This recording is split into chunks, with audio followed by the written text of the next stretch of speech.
Menționam în episodul anterior din Academia de Compost despre identificarea unor spații potrivite pentru compostarea comunitară locală. Detaliem în acest episod variantele posibile și aflăm cum comunicăm cu cei care le administrează. Cristina, să spunem că am identificat deja un spațiu nefolosit lângă blocul nostru.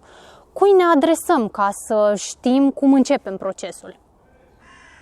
În principiu, această intenție vine din partea unui grup de persoane care își doresc să composteze cât mai aproape de locul în care trăiesc.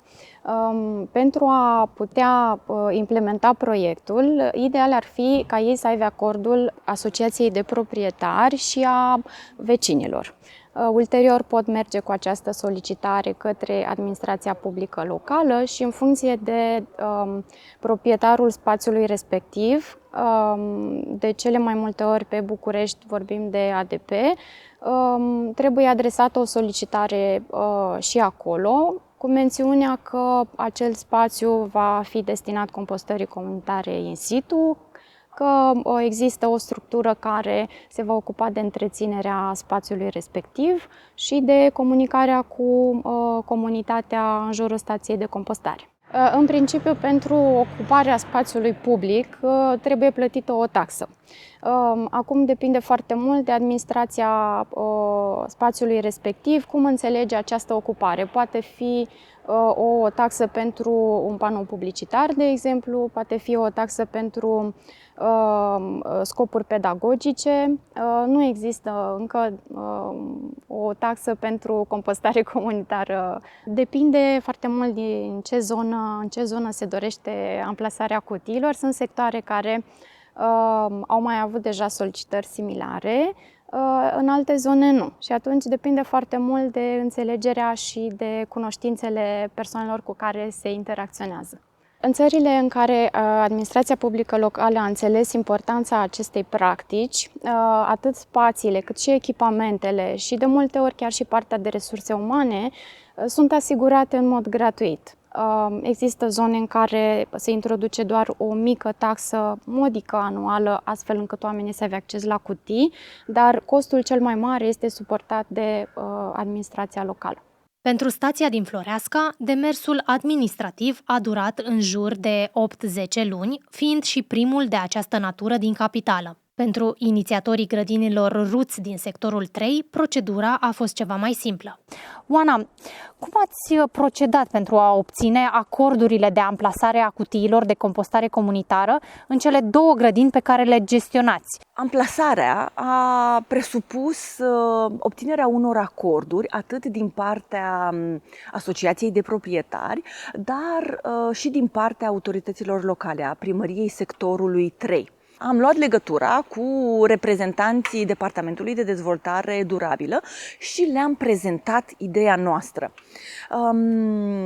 Am discutat despre posibilitatea de a încheia un acord de parteneriat în cadrul căruia noi am amplasat aceste stații de compostare ca având dublu scop. Acesta de a testa, de a experimenta practica, modelul de compostare și în același timp de a funcționa drept un centru de învățare. Un parteneriat deschis, apropiat cu administrația de bloc poate asigura succesul unui astfel de demers. Iar noi aici, în această comunitate, ne bucurăm de faptul că cei din administrație sunt deschiși către modernizare. Ceea ce înseamnă că noi în comunitate deja colectăm separat multe dintre deșeurile sau resturile pe care noi le producem. Pasul următor a venit doar natural. Să găsim o altă modalitate de a valorifica, da, resturile din bucătărie. Pe lângă grădinile de bloc, sunteți în discuții și cu administratorii școlilor din sectorul 3, în care au fost instalate mai de mult cutii de compostare. Cum se desfășoară aceste discuții și cu instituțiile respective, dar și cu primăria, din ce am înțeles că există un context mai larg? Într-adevăr, primăria a avut aici o contribuție importantă, dându-și girul pentru astfel de activitate și punându-ne pe noi în legătură cu responsabili în cadrul inspectoratului școlar.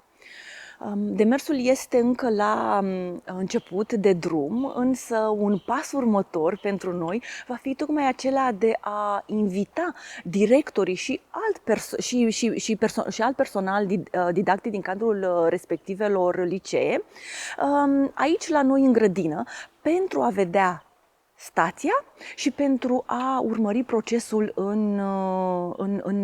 în practică.